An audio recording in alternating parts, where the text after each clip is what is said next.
Nah, that's a fact.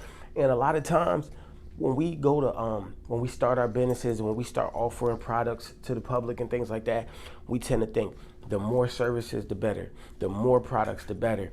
But a lot of times we don't know that too many choices can actually have more of an adverse effect because it there's a guy named Barry Schwartz, and I think he was the first person to like introduce what they call the paradox of choice. You know what I mean? And basically, what that is it's like it's closely related to what they call analysis paralysis. And when there's too much to choose from, people tend to choose nothing or they choose wrong. You know what I mean? Because it's like, oh, what do I pick? What do I pick? What do I pick? And it's you get what they call decision fatigue, or in psychology they call it like cognitive overload.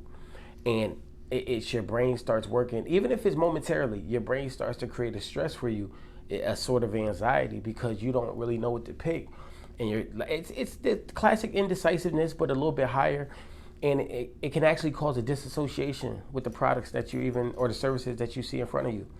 And people don't realize that, you know, and people tend to think, well, and I'm human too, so this goes for me too. We tend to think that our issues are exclusive to us as individuals because nobody talks about anything.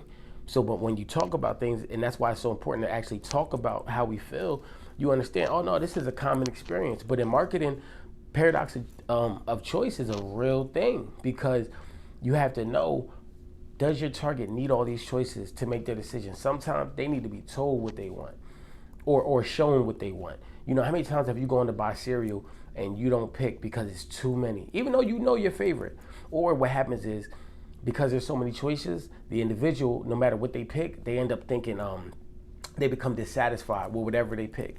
So it's an increased chance of dissatisfaction because now you'd be like, oh, I picked red and I should have went with blue. I remember when we first started selling like artist merch early in the game, we gave people a crazy idea. We gave people the choice of color. Whatever color you want, we'll do. People was asking for crazy colors. Taupe. Let me get taupe. Let me get mauve. No. Nah, you get gray, black, or white. You know what I mean? And we ended up selling more shirts when we realized that you can't give people options, man. And it sounds crazy, but you don't want to give too many options. Not all the time. And you got to be able to discern when it's right and when it's not right.